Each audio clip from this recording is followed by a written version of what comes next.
So you just got your new generator, but it comes in a box. What do you have to do to get it started?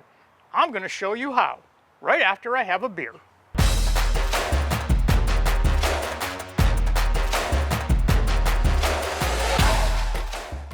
As a lot of you already know, Mr. Dog Poop's road has a flooding problem. To fix it, he put a generator and electric pump.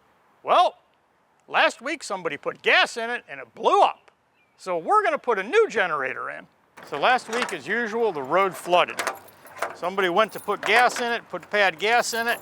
And when we tried to start it, backfired through the carburetor, started on fire, almost burned the whole unit down, but we managed to save it. So we decided to just replace the whole generator, get it off, see if we can get it fixed later. I ordered essentially the same generator. Hopefully it's going to fit in. This generator is held in by a couple U-bolts. Of course, as you can see by the duck prints in the road, they love when it floods. They go fishing for tadpoles and swim around. Since there's no duck ponds around here, they depend on Mr. Dog Poop's ecosystem to provide someplace to swim. Get the old generator out and see what kind of damage we've done.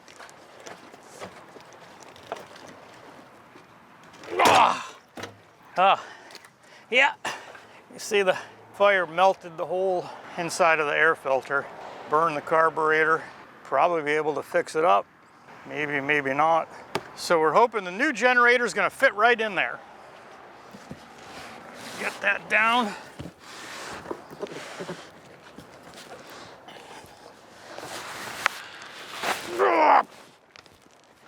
Oh, fuck.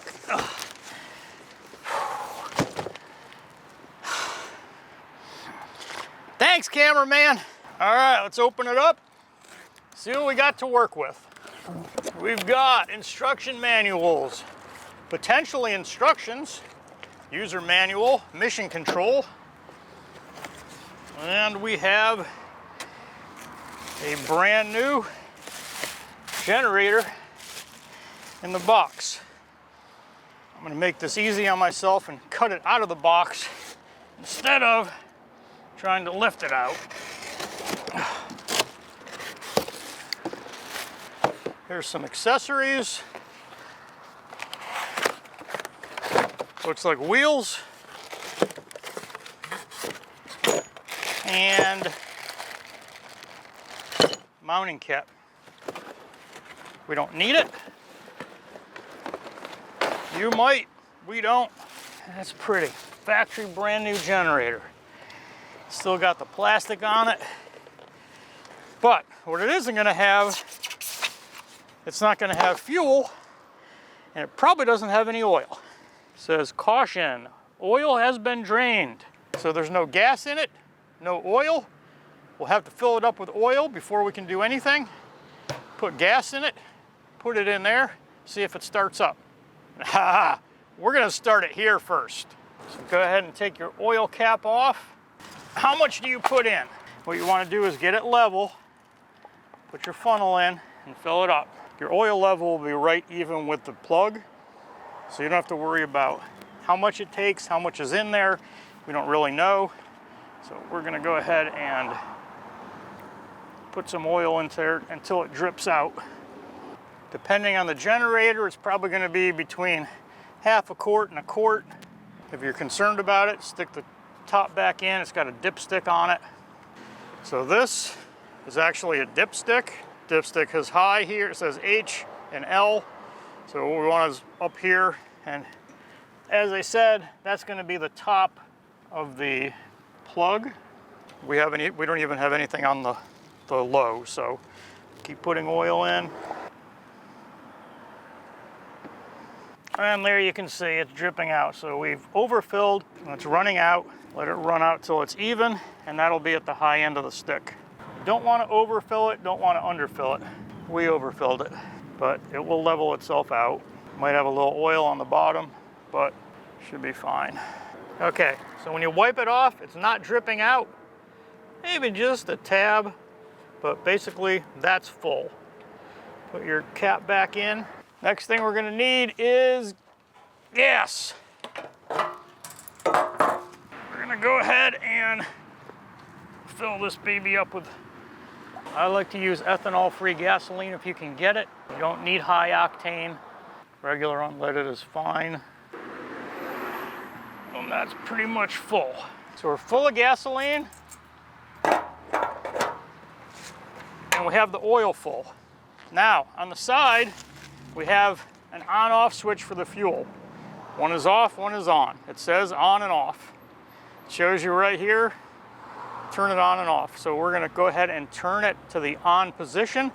Now that's gonna fill the carburetor. That's gonna take a couple seconds to fill up the carburetor. Don't be pulling this thing to start it. Let it fill up the carburetor.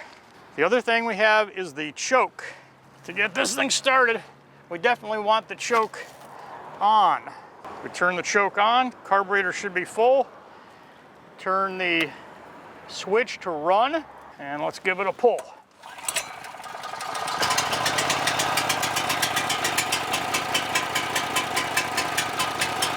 It's doing that because the choke is on. Let it run for a couple seconds. Take the choke off. We got a working generator. Turn it off, turn off your run switch, and turn off your fuel. I always recommend running the carburetor dry. So rather than turning off the run switch, turn off your fuel. So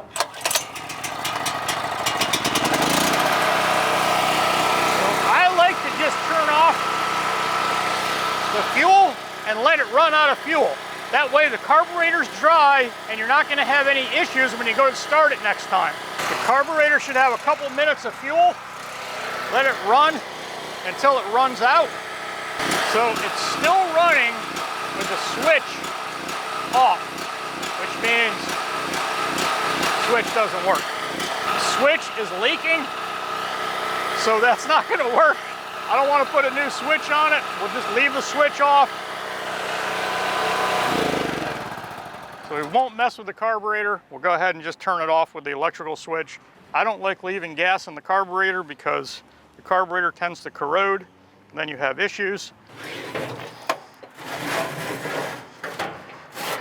I'm gonna go ahead and wipe this oil up, put in the U-bolts, get our pump plugged in, and start it up again. This happens to be a Westinghouse 3600, so 30 amp with a peak wattage of 4,650. It was just under $400 including delivery, and I bought it on eBay through the Westinghouse store. And the Westinghouse store sells at a discount things that were returned, boxes that were opened. This happened to be an open box, but as you can see from when I opened it, everything was there. It was brand new, never used. We're gonna go ahead and plug in. Let's double check it. Again, choke off, run position.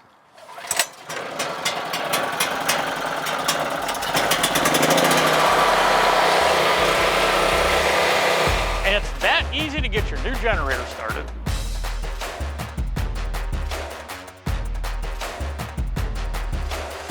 Rather than turning off the run switch, turn off your fuel. What the fuck?